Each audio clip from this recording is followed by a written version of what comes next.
CG FC200 DAP adapter update, full ECU list, boot mode support, and hidden features explained. Hey everyone, this is Hussein, and welcome back to Baabji Motors, your trusted place for real-world automobile diagnostics and ECU programming explained clearly, honestly, and without confusion. Now let me start with something important that every technician needs to hear. CGDI has quietly released a brand new DAP adapter for the CG FC200 programmer. And this small hardware update changes how several Delphi and Denso ECUs can be read and written in boot mode. That means jobs that were previously risky, limited, or even impossible are now much safer and more flexible. And yes, this includes some very popular Hyundai, Kia, Toyota, and Lexus ECUs that technicians deal with daily. Before we go deeper, a quick standard disclaimer. This video is strictly for educational and informational purposes. Everything discussed here is intended to guide technicians, learners, and automotive enthusiasts. All demonstrations follow fair use principles for review and education. Trademarks belong to their respective owners, and you should always follow manufacturer instructions and local laws when working on vehicles. Also, if you want to use the same tools shown in this video, you'll find them linked in the description below through my affiliate links. Using those links costs you nothing extra and directly supports Baabji Motors, helping this channel continue bringing you practical, hands-on content. Now here's the real question I want you to think about while watching this video. With boot mode access expanding so quickly, is the CG FC200 slowly turning into a budget-level alternative to high-end ECU programmers for everyday workshop use? Stick with me until the very end, because I will give you a clear, experience-based answer and one extra tip most people overlook. Let us smoothly get into the main update.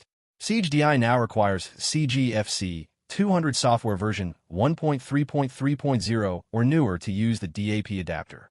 Without this software version, the new boot mode functions will not appear, so updating the software is the first and most important step before anything else.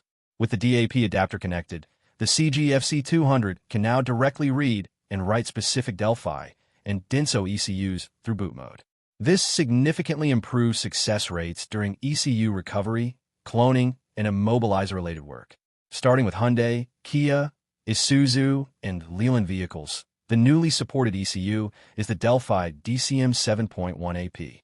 This ECU is extremely common in diesel platforms, and boot mode access makes recovery jobs much safer when the ECU is locked or corrupted. For JCB and BAIC vehicles, the DCM 7.24 ECU is now supported through the same DAP adapter boot mode process. When it comes to Tata, Mahindra, JC, Great Wall, and Dongfeng vehicles, both DCM 7.1 AP and DCM 7.24 ECUs are now supported. This is a big deal for workshops handling mixed fleets, especially in commercial and utility vehicles. Now let's talk about Toyota and Lexus, because this is where the update really shines. Multiple Denso ECUs are now supported, specifically those using 76F series microcontrollers. These include various Denso 275036, 275136, 175822, 275922, and 275992 variants. These ECUs cover a wide range of Toyota and Lexus petrol platforms, and boot mode access means technicians can now handle cloning, recovery, and data correction jobs with far less stress. If you have ever stared at a locked Denso ECU thinking, this is going to be a long day, this update feels like someone finally turned the lights on. Beyond ECU reading and writing, CGDI also added several important software-level functions in this same update. PCR 2.1 Immobilizer data parsing has been added, making Immobilizer work clearer and more structured instead of trial and error. Simos 8.6 cloning and Immobilizer data parsing functions are now included, which is extremely useful for Volkswagen Group vehicles using this ECU generation.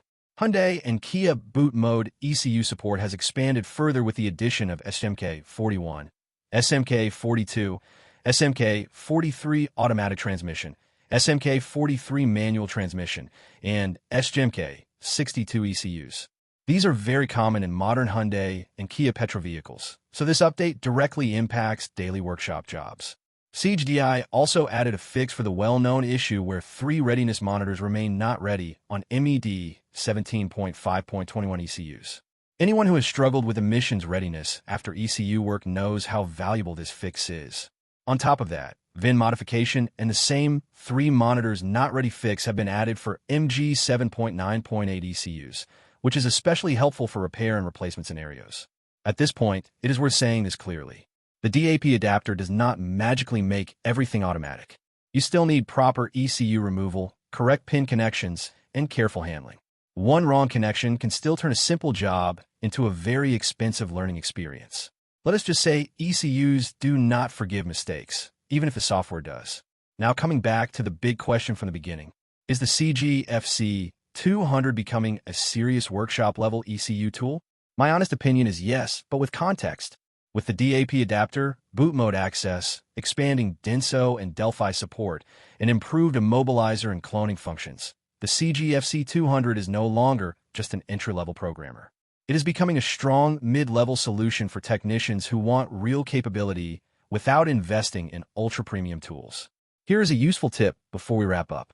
Always save a full backup before making any changes, even if the ECU supports write recovery. That single step can save hours, sometimes days, of troubleshooting. And here's a fun fact many technicians miss. Boot mode access often gives cleaner and more complete data than OBD reading, which is why recovery success rates are much higher when using tools like the DAP adapter correctly. If this video helped you understand the CG FC200 DAP adapter update better, I would love to hear your experience. Drop your thoughts, questions, or real workshop feedback in the comments. If you truly relate to this kind of hands-on diagnostic content, show your support by helping us reach 10,000 likes and 1,000 comments. The kind of engagement tells the algorithm that Baabji Motors content is worth sharing with technicians around the world. Do not forget to check the description for the exact tools used in this video through my affiliate links. Supporting through those links directly supports the channel at no extra cost to you. And if you want to go one step further, consider joining the Baabji Motors channel membership. It is one of the best ways to help this community grow while unlocking more focused content. Thank you for watching to the very end. Keep learning, keep upgrading your skills, and as always, happy diagnosing with Baabji Motors.